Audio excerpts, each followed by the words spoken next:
Colossenses capítulo 1, a partir do verso 9, a gente lê a oração que Paulo fez por essa igreja. E ele diz assim: por esta razão, nós também, desde o dia em que o ouvimos, não cessamos de orar por vós e de pedir que sejais cheios do conhecimento da sua vontade, em toda a sabedoria e inteligência espiritual, para que possais andar dignamente diante do Senhor, agradando-lhe em tudo, frutificando em toda boa obra e crescendo no conhecimento de Deus, fortalecidos em todo o poder, segundo a força da sua glória, em toda paciência e longanimidade com gozo, dando graças ao Pai que nos fez idôneo para participar da herança dos santos na luz. Paulo estava diante de um desafio aqui juntamente com essa igreja.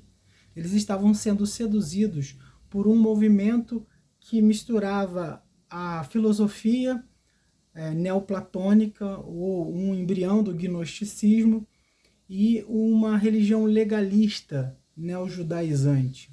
E Paulo, diante desse desafio, ele intercede por aquela igreja que estava começando a ceder por informações de Epáfras que ele havia recebido ainda na prisão. Então Paulo, ele começa a interceder por essa igreja para que eles não sejam seduzidos por ensinamentos errados. E o que ele pede é que eles sejam cheios de todo o conhecimento da vontade de Deus e de toda a sabedoria e inteligência espiritual. A inteligência e a sabedoria precisam ser uma inteligência e uma sabedoria que vem de Deus, que vem da palavra de Deus, e não de vãs filosofias. Paulo, no capítulo 2, ele vai falar sobre essas vãs filosofias que as pessoas acabam se enredando, acabam sendo seduzidas por ela, porque existem raciocínios muito sedutores no meio dessas filosofias. Então Paulo, ele pede para que essa igreja seja cheia do conhecimento, e do conhecimento de Deus, da inteligência espiritual.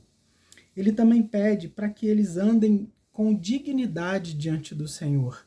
Andar com dignidade é algo fundamental para a vida do cristão, porque hoje há muitas seduções, no sentido de que a imagem do evangelho seja destruída, de que a vida de um cristão verdadeiro seja difamada.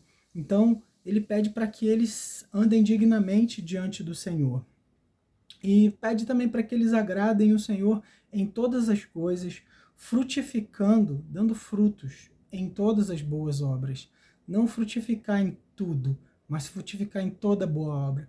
Existem obras que não glorificam a Deus, mas as obras que glorificam a Deus são as obras que devem ser frutificadas, crescendo no conhecimento de Deus, fortalecido em todo o poder, segundo a força da sua glória, com paciência, suportando os desafios, as lutas e as perseguições que aquela igreja estava sofrendo e que as igrejas sofrem, com longanimidade, quer dizer, suportando com o fruto do Espírito Santo, que é a longanimidade, os desafios.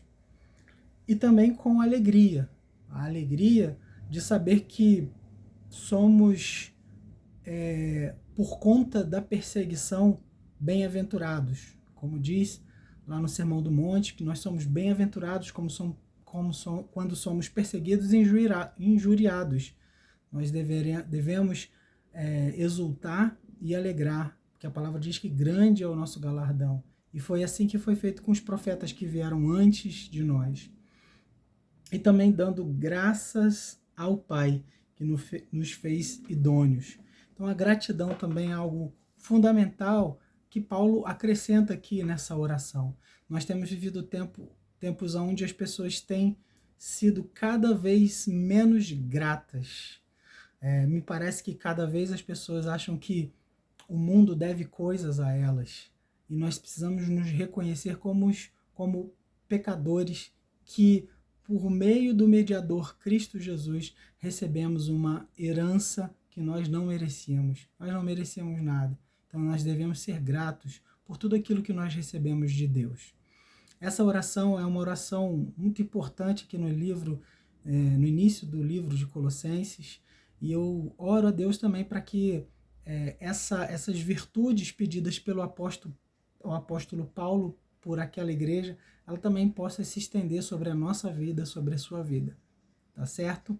Um grande abraço e Deus abençoe você.